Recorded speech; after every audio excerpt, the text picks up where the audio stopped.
You're listening to Sox in the Basement, a production of the Broadcast Basement Limited, where every show is 30 minutes of good and comes from a basement bar on the south side of Chicago.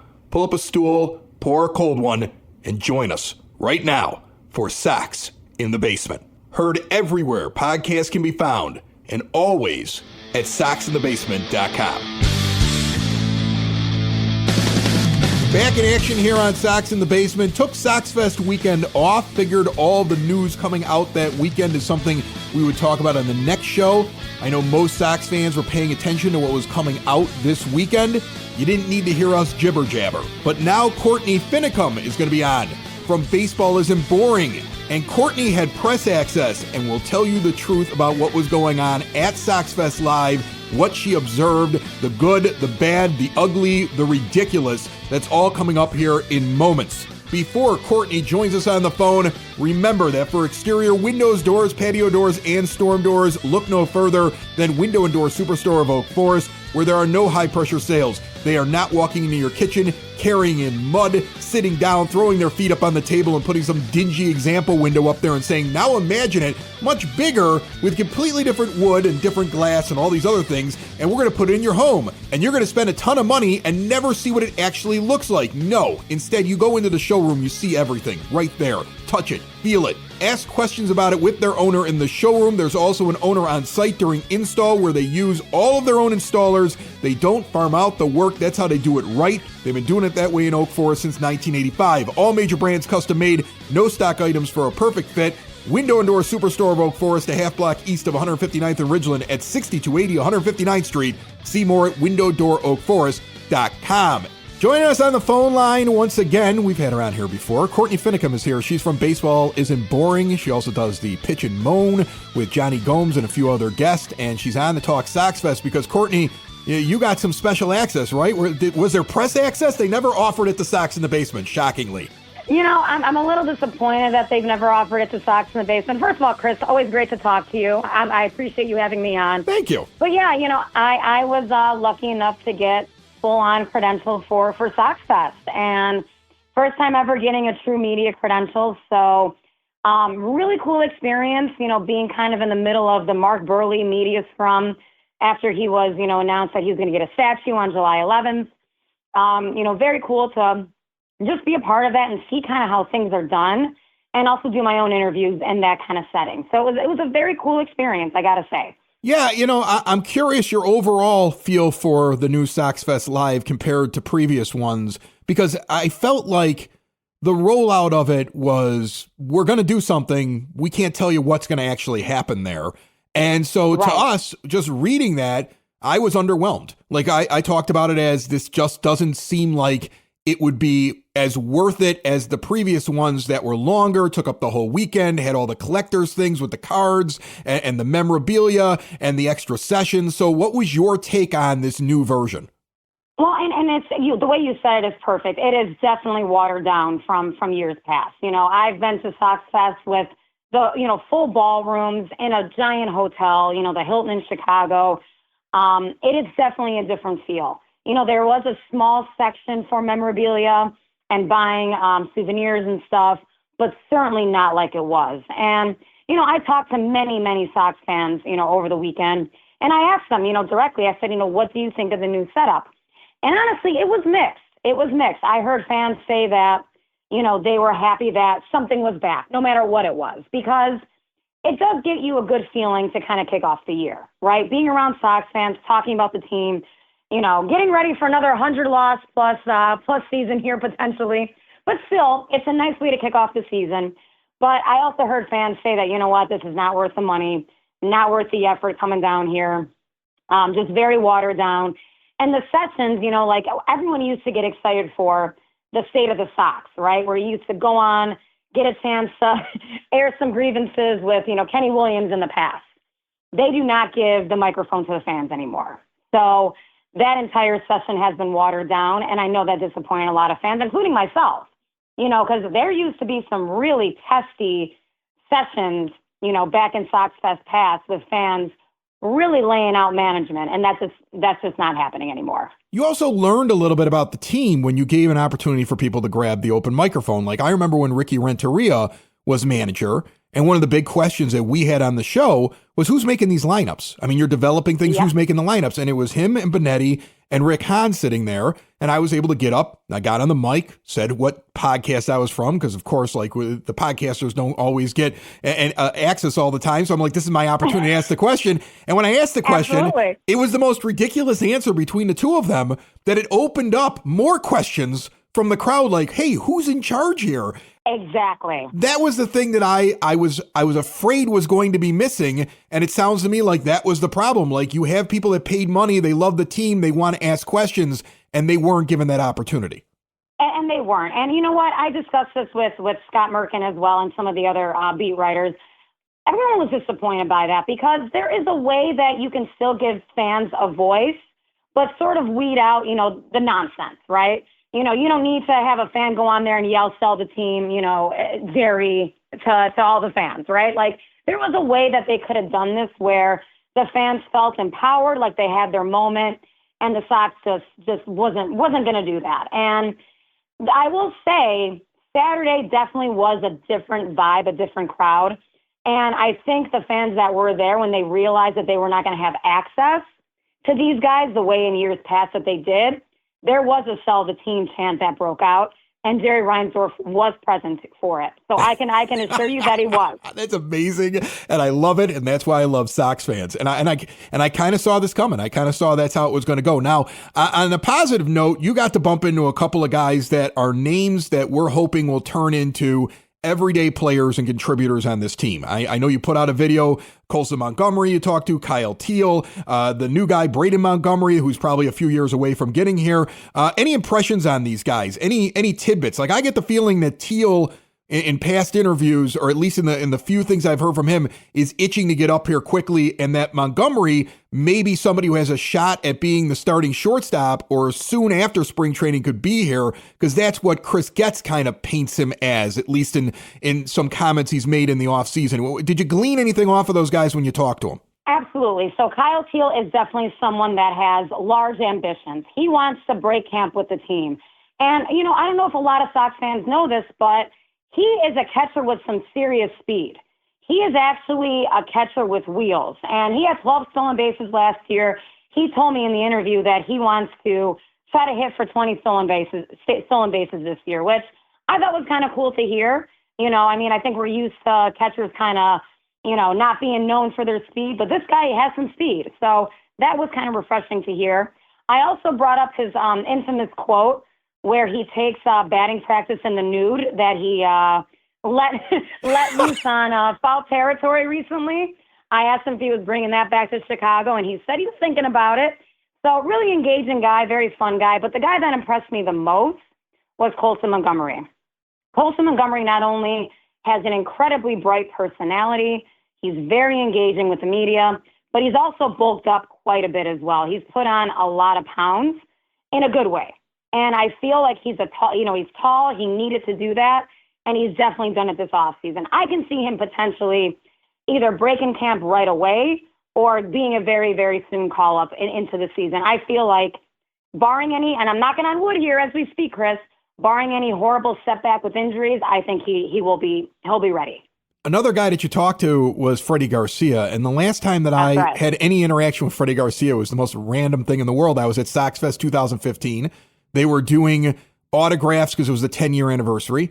I had Jose Contreras and Tadahito Iguchi sitting at the table. I'm just one of the fans moving through, and I'm at the table at the moment that Freddy Garcia calls from a bar in his home country and is 3 sheets to the wind, and he just keeps yelling, Iguchi! And then speaking very quick Spanish with Jose Contreras, and I actually got to, they showed me the phone, and I waved to him. It was just one of those random moments, and that's really the only interaction I've ever had with him. So I'm sure you had a very different interaction with him. How is he doing? Well, I can assure you that he was pretty much drinking from start to finish as far as SoxFest is concerned. He was the only guy, every time he was on stage, he had a beer in his hand. I mean, this guy, and he joked with me. He goes, Courtney, when have you ever seen me sober?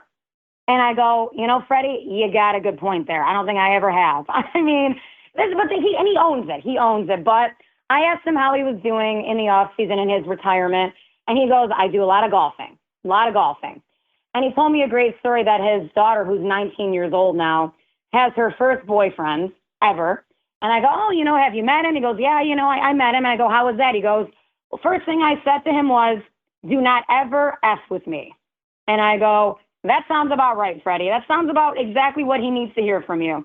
So he was doing well. He was having just an absolutely great time, rocking the World Series ring as he should. And very good vibes from Freddie as always.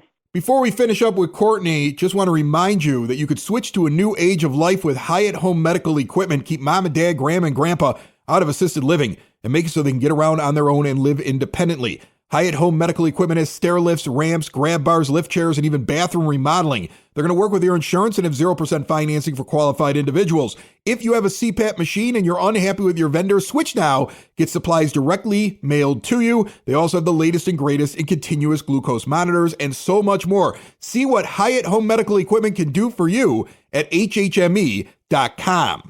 I know Chris Getz was around there. I actually feel good about him, even though he wasn't the GM that I would have picked, because I didn't like the internal hire idea, and he didn't have any experience. But what he's done is he's brought in all these guys who are good at what they do, from Ryan Fuller to Brian Bannister earlier than him, then all the consortium of good voices that from outside the organization came. And he is kind of saying a lot of the right things, like, well, hey, we don't have a lot of money to spend this year. And that's not on him. That's the owner. So what I did is I took care of international scouting. I'm changing a lot of the structure in the building. I'm trying to set the tone for the future. So what was your take on Getz's weekend? Because I'm sure he got an opportunity to speak at some point, even though fans couldn't speak to him. And I'm curious what you think about his plan, his timeline, how he's carrying himself. I actually completely agree with what you said about Getz. I agree that I was a very, very negative on him being bumped up the way he was. Unfortunately, Getz was only there Friday, which was also disappointing. He was only there Friday. So he was not there for Saturday either. So that was disappointing to some people. But I agree with you. I think he has, with what he is kind of straddled with, which is an owner that is not willing to spend money or really think outside the box. I think he has done enough to surround himself with different minds, different people from organizations, which is incredibly refreshing. And he has, the coaches that he has brought on and hired has been also refreshing. It's been completely different outside the box from, Sox GMs of years past. And I do think he's done a nice job with his vision of what he sees this team going in the future. Obviously, we're not expecting much this year. I do think there'll be a small improvement, but I think that we are, knocking on wood here again, on the right path as far as what Getz wants to do with this team. They just got to improve what they do at SoxFest Live, right? I mean, they got to give them a chance. Yeah, they got to give fans a chance to talk, and they probably have to expand some of the things that were there. And I think we all kind of knew why they did it the way they did it. They knew that fans were angry. I mean, they couldn't even stop the sell the team chants on Saturday, right? That's correct. They could not. And honestly, I'm doing another quick story.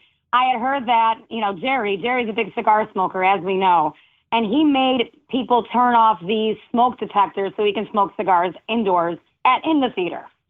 Oh, so he turned off the smoke detectors. That's amazing. Courtney's that's a great story. You got a theater full of people. Weren't all the fire laws written in Chicago because of a giant fire in a theater? That's correct. And the billionaire wanted to be able to smoke his cigars. That's correct. And yep, so he wanted to make sure he was able to smoke indoors because, listen, that's been a thing for years here in Chicago. Can't smoke indoors, but Jerry Reinsdorf can. That's all that matters. Absolutely amazing. Courtney Finnicum, baseball isn't boring, pitch and moan. Always a great guest. I appreciate you jumping on. Thanks so much. Thanks, Chris. I appreciate you having me.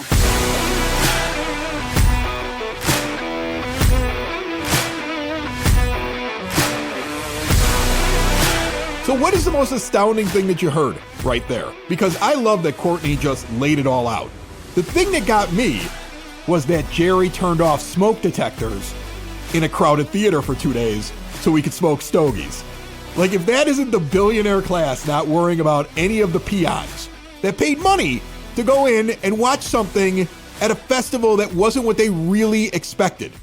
Like, we warned you about this. We told you you're going to go to this thing and it's going to be watered down. We told you you're going to show up and you're not going to be able to give your opinion on anything. There's going to be things missing. You're going to be disappointed. And it sounds like that's what happened. Like, it was fun, especially for somebody who had press access.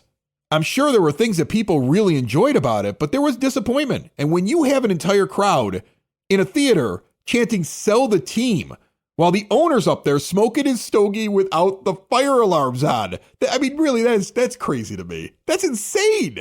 If you ever wanted to know what this guy thinks about you, think about that.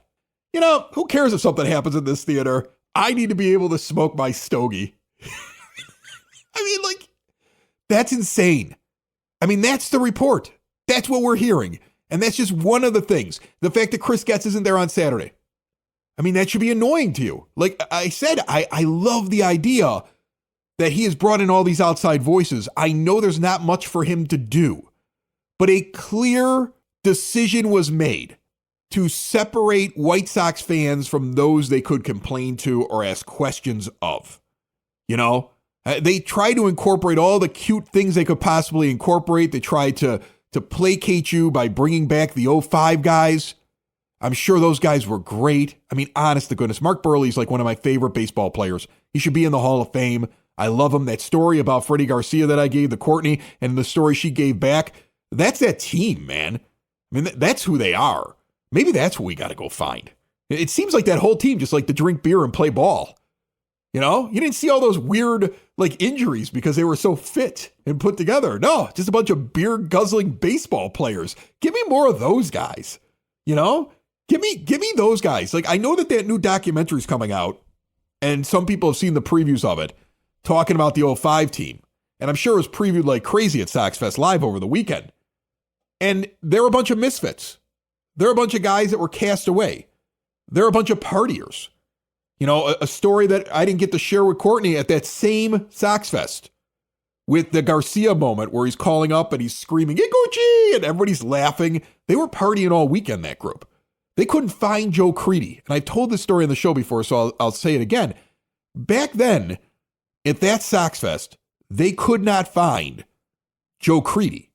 Joe Creedy was missing for his autograph thing, and I was standing next to a security guard, and they were checking all of the players' bedrooms to try to find Joe.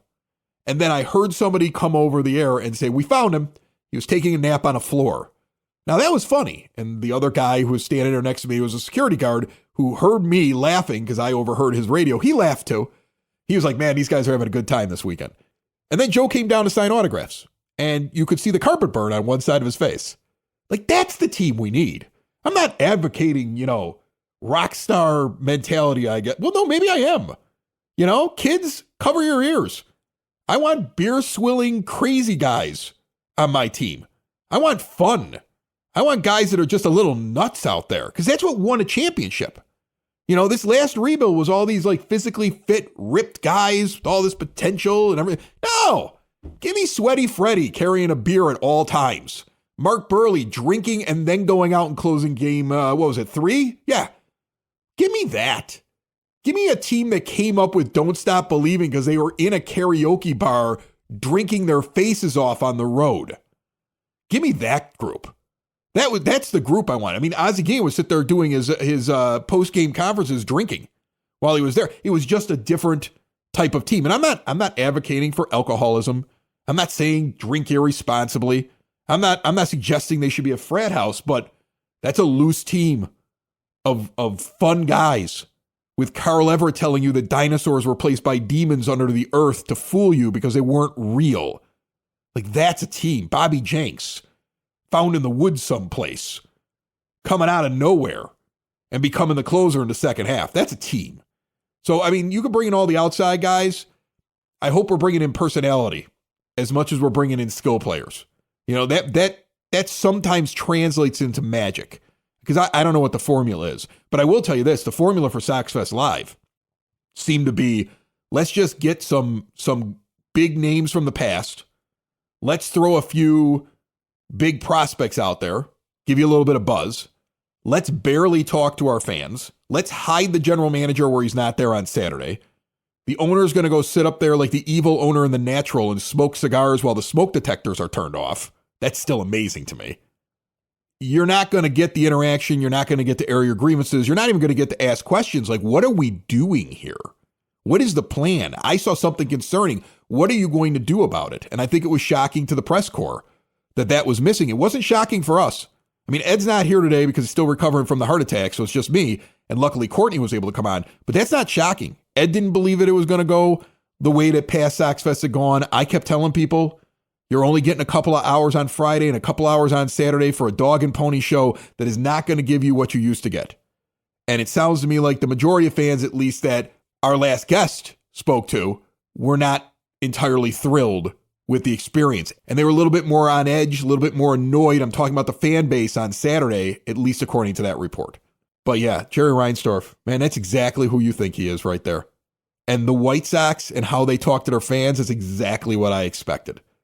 And I'm not taking back what I said about Chris Getz. Sure, he wasn't there on Saturday, but I still like what he's trying to do amid bad ownership. You know, that's why you won't see Sox in the Basement get a press pass, because I yell about the owner. It's not because of the numbers. It's not because of the amount of people listening. All of that should suggest we would be there. Not a peep from the White Sox. But it's because we're critical of ownership. If you're mean to Jerry, you're persona non grata. You can get up close to it. You can say, oh, you know, Jerry, this. You can make a joke out of it. You know, if you got one guy saying that he's terrible and another guy on the show saying, oh, you're just bitter or whatever like that, and you're able to play off on it, you probably would get accepted. But if you call it what it is, that's why we're lucky enough to have Courtney on. She's big enough she could say the truth.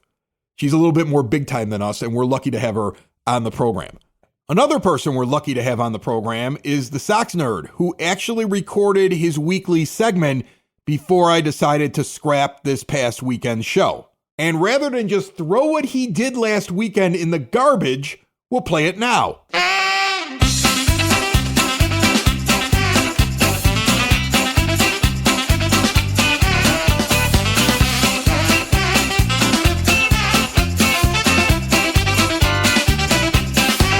On the phone line with me right now, Dave Marin, the Sox nerd, who puts all those tidbits up on the scoreboard at the rate. He'll be back to doing that soon.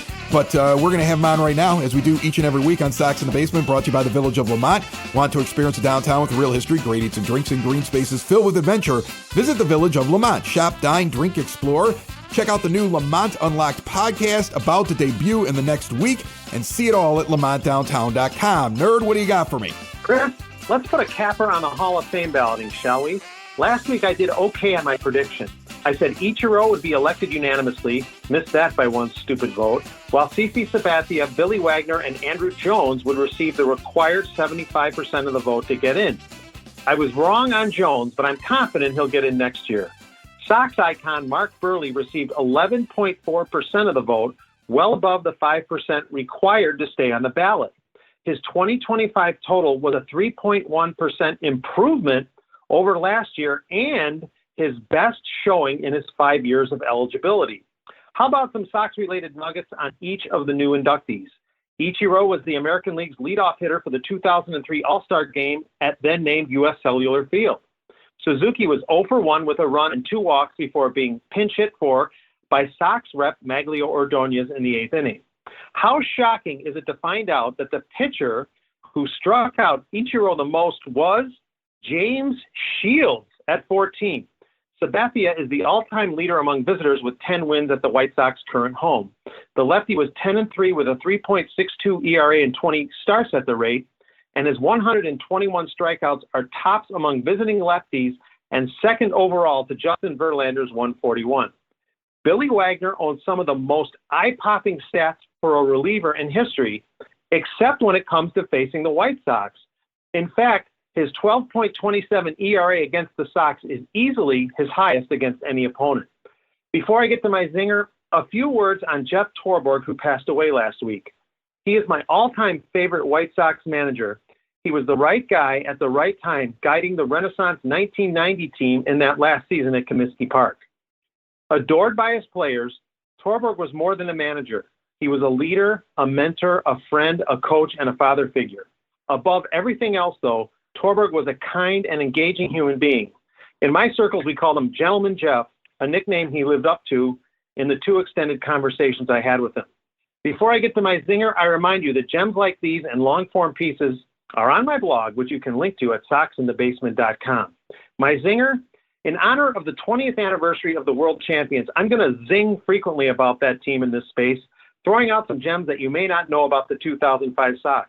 Did you know the first member of the 2005 White Sox to play in the major leagues was Frank Thomas on August 2nd, 1990, and the last member of that team to appear in the bigs was pitcher Brandon McCarthy on June 24th, 2018. Before I sign off, I want to give you an early prediction, Chris. I believe the 2025 Comeback Player of the Year award winner will be Ed Sievert. It was great to hear recuperating Ed on Wednesday's pod. Now that is a gamer. That's it, Chris. More than you probably want to know about the Hall, Burroughs, Ichiro, and the 2005 White Sox.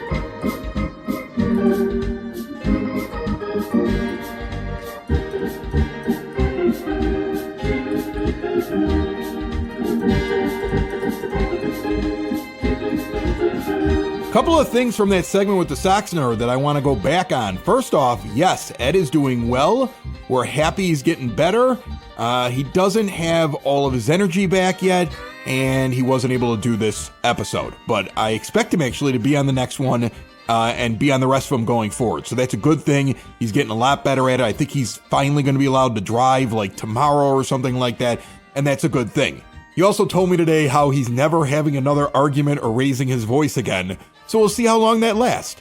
Is it wrong to try to get a guy who just had a heart attack excited? Things to ponder as we do this podcast this season. Another thing mentioned by me before the nerd came on was the Lamont Unlocked podcast, and there's a few things going on right now on the Broadcast Basement On Demand Radio Network, which this show is a part of, that I want to mention. First off, yes, there is a brand new Lamont podcast for those that live in that area. It was always slated to start towards the end of January, and I believe next week is when the first episode will actually drop, and then they're becoming rapid fire week after week after week for a little while. A lot of history, a lot of tourism, a lot of human interest stories, but that should be a fun one to do. And I will be heard on it each and every week, and we're going to have somebody from that area who knows it just a little bit better than me on with me as well, like a rotating co-host thing. You can get that anywhere podcasts can be found, and you can also go to lamontdowntown.com, and of course, you can get the links to all of our shows at broadcastbasement.com. And for those who have been asking if Southside Pod is ever going to come back, it is.